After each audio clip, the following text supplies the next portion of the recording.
You can say that you have come to the second part of this book and the application of the concept that we had discussed earlier on as the forebrain learning.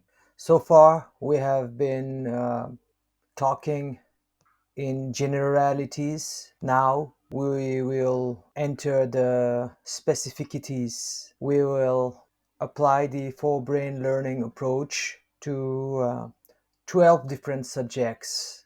Most of them are taught up to class 12. Thereafter, in the bachelor's degree, people specialize in one or more of those subjects. The specialization further continues in the master's degree and PhD. But in this book, I have not limited myself to any particular subjects and instead brought in all the subjects that are available for people to study and specialize in. I have chosen those 12 subjects because they are needed in our lives to succeed, to be happy, and to solve any problems that come along. It is very rare that any single person will be proficient, let alone be a master of all those 12 subjects.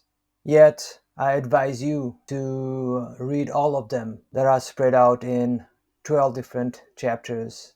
None of those 12 subjects are useless. Definitely, some will be more difficult for you to understand than others, but that doesn't make them less important in the quest of well-being. The word eclectic was first introduced to me by a Frenchman whom I interviewed in my youth. He was a tourist in my country, Nepal, and at that time I used to ask random people about what was life for them, what success meant, what happiness was for them, and so on. This Frenchman listened to me more than answered my questions. Apparently, I talked about many subjects and various interests of mine. Then he concluded that I was an eclectic person. Back home, I look at the dictionary to see what it meant. It is somebody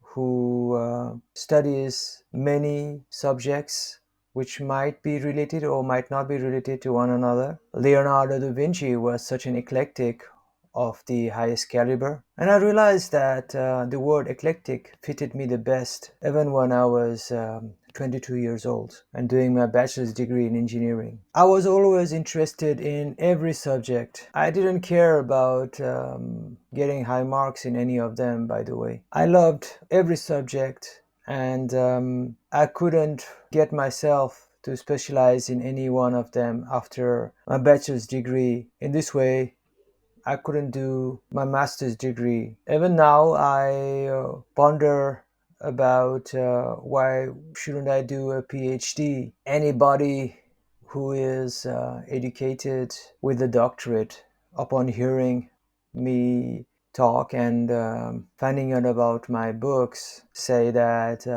I have more than half a dozen PhDs on my hand. I feel I would be excited to put a title of doctor in front of my name. But then again, that would rob the eclectic part of me. In what subject should I do a PhD? I just cannot put a finger on that particular subject. And knowing my nature, by the time I study 1 year in that subject, I know that my mind would be jumping into another subject, trying to find the interrelation with the earlier subject. That would be the nightmare for any PhD guide and a total waste of money for taxpayers who would sponsor my education. I guess that's why I never looked for a scholarship.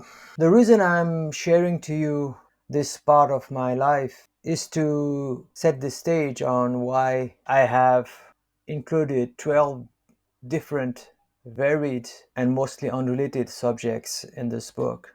It's who I am, an eclectic. For me, everything is connected. no matter how diverse they might seem. I want to learn everything, but I'm so smart that I know what to learn first, then which to learn second, and what to learn after what or before what. I guess I'm the best self-made syllabus designer. I know there is no such term and certainly no such profession.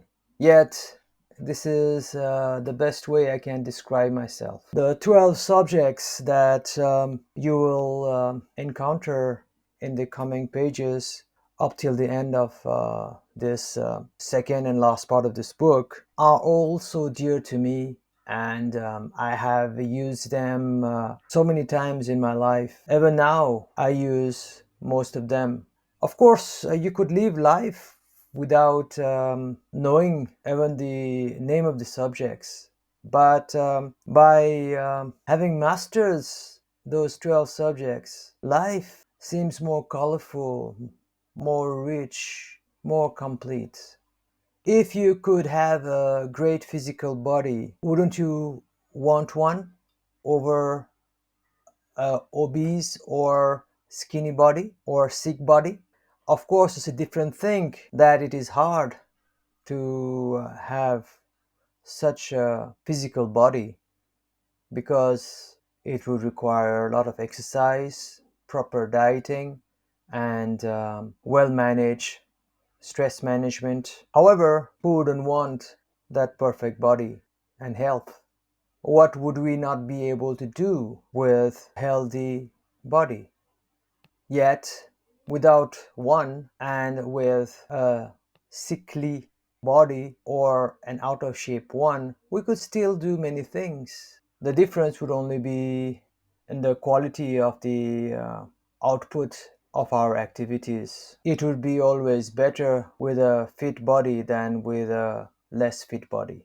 I drew this analogy to help you understand that mastering those 12 subjects is like having a great physical body. We can live without both of them, but if we had them, life would definitely be better, and we all know it. In the earlier chapters, I talked about the benefits of having had a proper and complete education in the various phases of our lives and situations of our lives. So I will not repeat myself here. But in one sentence, I will say that mastering those 12 subjects will help us make the best possible decisions in any aspects of our life. To master those 12 subjects, you have to start with the source, which is the brain. As I've been telling you many times earlier, the four brain learning approach is based